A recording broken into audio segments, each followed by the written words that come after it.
Martin?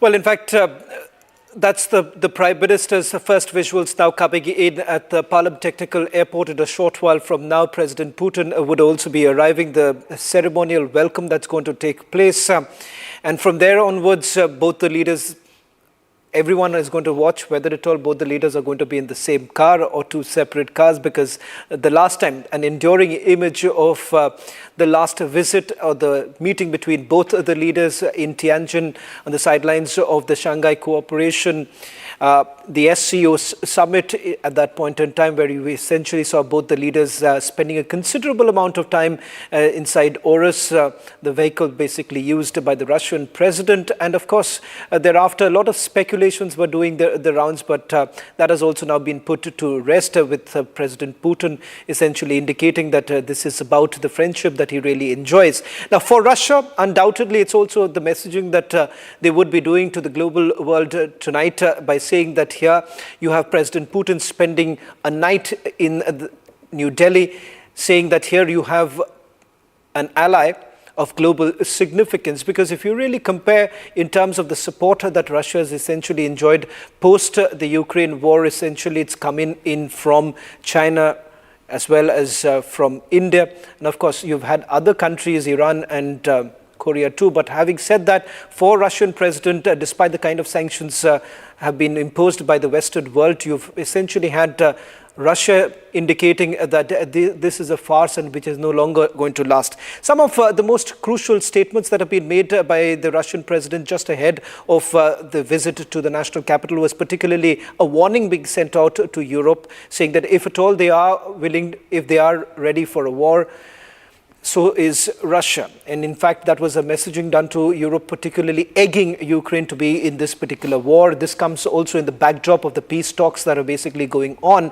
and whether at all this plan, which is essentially being drafted by the United States of America, will that really have a lasting image? Now, these are some aspects that both the leaders likely to really talk about. Abhishek, I want to just quickly ask you, I want to get in a quick word from Andre too. Andre is the correspondent from Brazil of Sputnik. Andre, what has been the chatter about this meeting, particularly in Brazil? Because you've had President Lula making it very clear that Russian support becomes extremely crucial, especially in these changing global order times.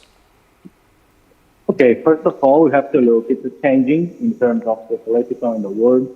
When you see Brazil and Russia, I think the last month, October, marked a new momentum in Brazil and in the relationship. It was about country launched a negotiation to expand the Mercosur-India trade agreement. This is very, very important. In terms of Russia, we have a good relationship in terms of defense, of course, but most important than this, is changing the chessboard, let me say, in terms of influence, the BRICS influence. And this meeting tonight, this visit, this Vladimir Putin visit, is very important, not only for President Lula, but most in terms of, we have to see Brazil is actually the third exercise of the President and BRICS. And the next country will be India. And it's very, very important. And right, Andre. Cooperation. Right, Andre. Shravan, coming back to the pictures and staying with them, because a Prime Minister is already there and President Putin's plane has landed. Now, the point to be made is that what's wrong if the Prime Minister has gone to the airport and is receiving President Putin and is traveling in the same car with him to 7 LKM? Because just a couple of months back, we had the Russian president traveling to American territory, the American president receiving him at the tarmac, both getting a guard of honor, President Putin getting a guard of honor by American soldiers, Marines, etc., traveling in the same car to the summit venue or the talks venue.